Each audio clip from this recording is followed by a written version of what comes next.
രണ്ടും കൽപ്പിച്ച് ഇറാൻ ഇതാ ഒരു നിർണായക നീക്കം നടത്തിയിരിക്കുന്നു. അമേരിക്കയുടെയും ഇസ്രായേലിന്റെയും ഭീഷണികളെ തൃണവൽക്കരിച്ചുകൊണ്ട് IRGC നേരിട്ട് രംഗത്ത് വന്നിരിക്കുന്നു. ഇനി ഭരണം ഇവരുടെ കയ്യിലാണ്. ഇങ്ങനെ ഒരു മാറ്റം എന്തിനായിരിക്കും ഇറാൻ നടത്തിയത് എന്നല്ലേ? അതിന് കൃത്യമായ പ്ലാനുകൾ അവരുടെ കൈവശമുണ്ട്. പതിറ്റാണ്ടുകളായി ഇറാൻ ഭരണകൂടത്തിന്റെ കരുത്തായിരുന്ന മത നേതൃത്വത്തിൽ നിന്ന് അധികാരം സൈന്യത്തിലേക്ക് കൈമാറപ്പെടുകയാണ്. ഇത് പശ്ചിമേഷ്യൻ രാഷ്ട്രീയത്തിലെ വൻ അട്ടിമറിയെ തന്നെയായിട്ടാണ് നമുക്ക് കണക്കാക്കാൻ പറ്റുന്നത്. അമേരിക്ക, ഇസ്രായേൽ എന്നീ രാജ്യങ്ങളുമായി ഇറാൻ നേരിട്ടുള്ള യുദ്ധത്തിലേക്ക് നീങ്ങുന്ന ഈ നിർണായക ഘട്ടത്തിൽ ഇത്തരം ഒരു മാറ്റം അനിവാര്യമാണെന്ന് IRGCയും വിലയിരുത്തുന്നുണ്ട്. നയതന്ത്രപരമായ നീക്കങ്ങളെക്കാൾ സൈനികമായ പ്രതിരോധത്തിനും ആക്രമണത്തിനുമാണ് ഈ സാഹചര്യത്തിൽ മുൻഗണന നൽകേണ്ടത് എന്ന ചിന്തയാണ് ഇറാന്റെ ഈ തീരുമാനത്തിന് പിന്നിലെ പ്രധാനപ്പെട്ട കാരണം. ഇറാന്റെ പരമോന്നത നേതൃത്വത്തിലുണ്ടായ ശൂന്യതയും യുദ്ധകാലാടിസ്ഥാനത്തിലുള്ള തീരുമാനങ്ങൾ വേഗത്തിൽ നടപ്പിലാക്കേണ്ടി വരുന്നതുമാണ് രാജ്യത്തെ സമ്പൂർണ്ണ പട്ടാള നിയന്ത്രണത്തിലേക്ക് നയിച്ച പ്രധാനപ്പെട്ട ഘടകങ്ങൾ. ഇത്തരം ഒരു ഭരണമാറ്റം ഇറാൻ എന്തിനായിരിക്കും ഇപ്പോൾ സ്വീകരിച്ചത് എന്നതിനെ കുറിച്ച് നമ്മൾ കൃത്യമായിട്ട് പരിശോധിക്കേണ്ടതുണ്ട്. ഇറാനിലെ ഈ മാറ്റം നിങ്ങൾ എങ്ങനെ നോക്കിക്കാണുന്നു എന്ന് എന്തായാലും കമന്റ് ആയിട്ട് രേഖപ്പെടുത്തുമല്ലോ. അമേരിക്കയും ഇസ്രായേലും ഇറാനും തമ്മിൽ 2 മാസമായി തുടരുന്ന തീവ്രമായ സൈനിക സംഘർഷങ്ങൾക്കിടയിൽ ഇറാന്റെ ഭരണഘടനയിലും അധികാര കേന്ദ്രങ്ങളിലും അഭൂതപൂർവമായ മാറ്റങ്ങളാണ് ഇപ്പോൾ നമുക്ക് ദൃശ്യമാകുന്നത്. ദശകങ്ങളായി മത നേതൃത്വം, സിവിൽ ഗവൺമെന്റും സൈന്യവും തമ്മിൽ നിലനിന്നിരുന്ന സങ്കീർണമായ അധികാര സന്തുലനാവസ്ഥ പൂർണ്ണമായും തകരുകയും രാജ്യത്തിന്റെ സമ്പൂർണ്ണ നിയന്ത്രണം ഇസ്ലാമിക് റവല്യൂഷണറി ഗാർഡ് കോർപ്സ് ഏറ്റെടുക്കുകയും ചെയ്തിരിക്കുകയാണ് നിലവിൽ. ഈ അധികാര കൈമാറ്റം കേവലം ഒരു താൽക്കാലിക ക്രമീകരണമായിട്ട് കാണരുത്, മറിച്ച് ഇറാന്റെ രാഷ്ട്രീയ ചരിത്രത്തിലെ തന്നെ ഏറ്റവും വലിയ ഭരണഘടനാപരമായ മാറ്റങ്ങളിൽ ഒന്നായാണ് രാഷ്ട്രീയ നിരീക്ഷകർ ഇത് വിലയിരുത്തുന്നത്. പരമോന്നത നേതാവായിരുന്ന ആയത്തുള്ള അലി ഖമേനിയുടെ വിയോഗത്തെ തുടർന്ന് രൂപപ്പെട്ട അധികാര ശൂന്യതയാണ് IRGCക്ക് വഴി തുറന്നിരിക്കുന്നത്. സാധാരണഗതിയിൽ അസംബ്ലി ഓഫ് എക്സ്പേർട്സ് തെരഞ്ഞെടുക്കപ്പെട്ട പിൻഗാമിയെ നിശ്ചയിക്കുന്നതിൽ സൈന്യം നേരിട്ട് ഇടപെടുകയും മുസ്തഫ ഖമേനിയെ ഒരു നിഴൽ നേതാവായി നിലനിർത്തിക്കൊണ്ട് യഥാർത്ഥ അധികാരം തങ്ങളിലേക്ക് കേന്ദ്രീകരിക്കുകയും ചെയ്യുകയാണ് ഇവിടെ. നിലവിൽ ഇറാനിൽ മന്ത്രിസഭയെക്കാളും പാർലമെന്റിനേക്കാളും കരുത്താർജിക്കുന്നത് മുതിർന്ന സൈനിക ഉദ്യോഗസ്ഥർ അടങ്ങുന്ന ഒരു മിലിറ്ററി കൗൺസിലാണ്. വിദേശ നയം, ആണവ പദ്ധതികൾ, ആഭ്യന്തര സുരക്ഷ എന്നിവയിൽ സ്വതന്ത്രമായ തീരുമാനങ്ങൾ എടുക്കാൻ ഈ കൗൺസിലിന് ഇപ്പോൾ സാധിക്കുകയും ചെയ്യുന്നുണ്ട്. സിവിൽ ഭരണകൂടത്തിന്റെ സ്വാധീനം ഗണ്യമായി കുറഞ്ഞത് ഇറാന്റെ ആഭ്യന്തര രാഷ്ട്രീയത്തിൽ വലിയ ചലനങ്ങൾ ഉണ്ടാക്കുന്നുണ്ട്. പ്രസിഡന്റ് മസൂദ് പെഷസ്കിയാൻ ഉൾപ്പെടെയുള്ള ഭരണാധികാരികളുടെ അധികാരങ്ങൾ വെട്ടിച്ചുരുക്കപ്പെടുകയും പ്രധാനപ്പെട്ട സിവിൽ തസ്തികകളിൽ IRGC കമാൻഡർമാരെ നിയമിക്കുകയും ചെയ്തു. ഇത് രാജ്യത്തെ ഒരു ഗാർഡ് ഗാരിയ സ്റ്റേറ്റ് ആക്കി മാറ്റിയിരിക്കുകയാണ്. ഇറാന്റെ സാമ്പത്തിക മേഖലയിൽ IRGCക്ക് നേരത്തെ തന്നെ വലിയ സ്വാധീനം ഉണ്ടായിരുന്നുവെങ്കിലും പുതിയ മാറ്റത്തോടെ എണ്ണ വ്യാപാരവും വിദേശ നാണയ വിനിമയവും പൂർണ്ണമായും സൈനിക മേൽനോട്ടത്തിലായിട്ടുണ്ട്. യുദ്ധ സാഹചര്യത്തിൽ വിഭവങ്ങൾ വേഗത്തിൽ വിന്യസിക്കാനാണ് ഈ നീക്കമെന്ന് സൈന്യം അവകാശപ്പെടുന്നുണ്ട് എങ്കിലും ഇത് ഇറാന്റെ ജനാധിപത്യ സ്വഭാവമുള്ള ഭരണ സ്ഥാപനങ്ങളെ ദുർബലപ്പെടുത്തുന്നതാണ്. പ്രാദേശികമായുള്ള സൈനിക നീക്കങ്ങളിലും ഈ മാറ്റം പ്രകടമാണ്. ലബനിലെ ഹിസ്ബുള്ള, യമനിലെ ഹൂത്തികൾ തുടങ്ങിയ ഇറാൻ അനുകൂല ഗ്രൂപ്പുകളുമായുള്ള ആശയവിനിമയം, ആയുധ വിതരണവും ഇപ്പോൾ നേരിട്ട് മിലിറ്ററി കൗൺസിലിന്റെ കീഴിലാണ്. ഇസ്രായേലിനെതിരായ നേരിട്ടുള്ള മിസൈൽ ആക്രമണങ്ങളും പ്രതിരോധ തന്ത്രങ്ങളും ആവിഷ്കരിക്കുന്നത് സൈനിക മേധാവികൾ മാത്രമാണ്.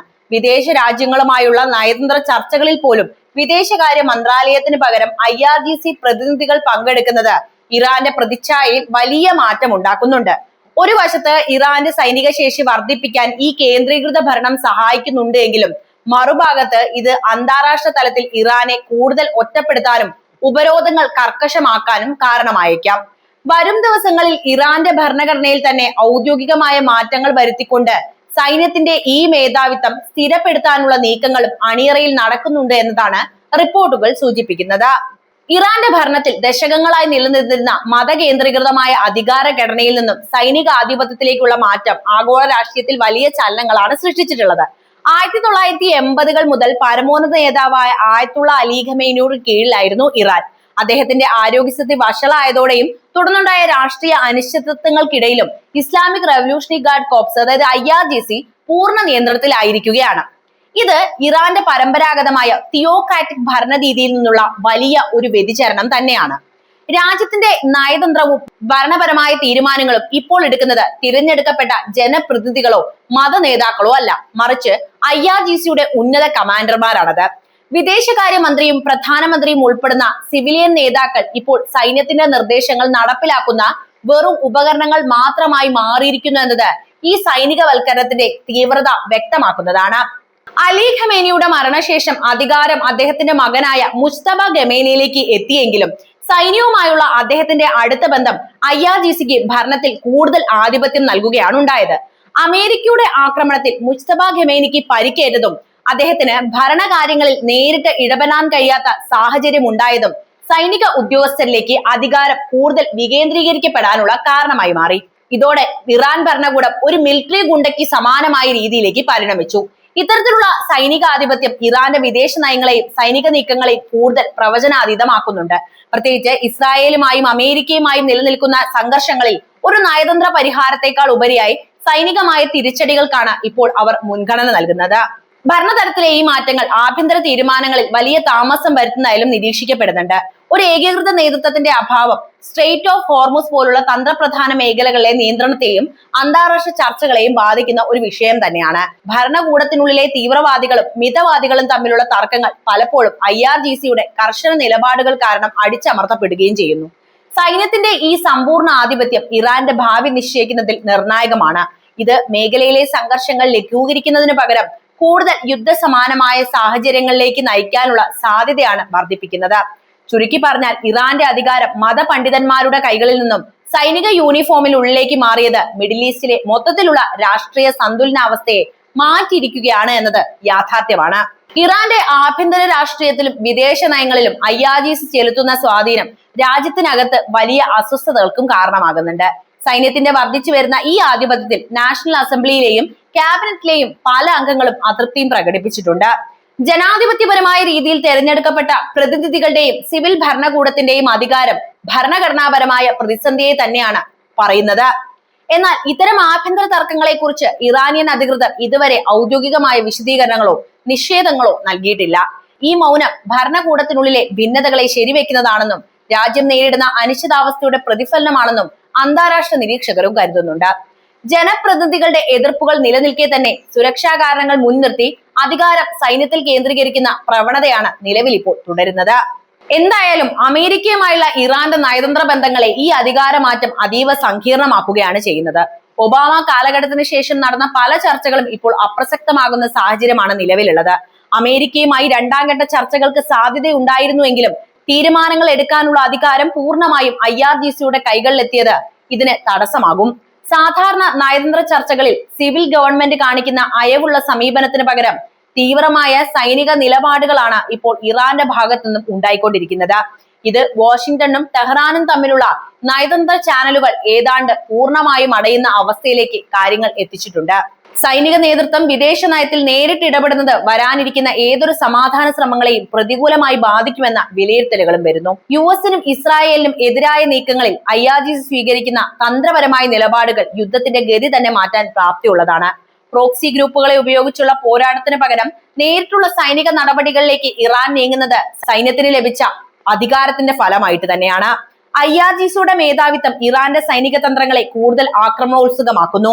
ഇത് ഇസ്രായേലുമായുള്ള സംഘർഷം ഒരു പ്രാദേശിക യുദ്ധമാക്കി മാറ്റാനുള്ള സാധ്യതയാണ് വർദ്ധിക്കുന്നത്. നയതന്ത്രജ്ഞരുടെ വാക്കുകളേക്കാൾ തോക്കിൻ കുഴലിലൂടെയുള്ള തീരുമാനങ്ങൾക്ക് മുൻഗണന ലഭിക്കുന്നതോടെ പശ്ചിമേഷ്യൻ മേഖലയിൽ സമാധാനം പുനഃസ്ഥാപിക്കാനുള്ള ശ്രമങ്ങൾ വലിയ വെല്ലുവിളിയാണ് നേരിടുന്നത്. ഇറാന്റെ ഈ മാറ്റം ആഗോള രാഷ്ട്രീയത്തിൽ പുതിയൊരു അധികാര ധ്രുവീകരണത്തിന് വഴി തുറന്നിരിക്കുകയാണ് എന്ന് നിസ്സംശയം നമുക്ക് പറയാവുന്നതാണ്. ഇറാന്റെ ഭരണ സംവിധാനത്തിൽ ഉണ്ടായിരിക്കുന്ന ഈ നിർണായകമായ പുനർനിർണയം ആ രാജ്യത്തിന്റെ ചരിത്രത്തിൽ തന്നെ ഏറ്റവും വലിയ മാറ്റങ്ങളിൽ ഒന്നാണെന്ന് പറഞ്ഞല്ലോ. പരമ്പരാഗതമായി നിലനിന്നിരുന്ന മതരാഷ്ട്രീയ നേതൃത്വത്തെ പിന്നിലാക്കി IRGC എന്ന സൈനിക ശക്തി ഭരണകൂടത്തിന്റെ നിയന്ത്രണം ഏറ്റെടുത്തിരിക്കുന്നത് കേവലം ഒരു അധികാര കൈമാറ്റം മാത്രമായിട്ട് നമ്മൾ കാണരുത്. മറിച്ച് രാജ്യത്തിന്റെ നിലനിൽപ്പിനെ തന്നെ ബാധിക്കുന്ന ഒരു വലിയ മാറ്റമാണത്.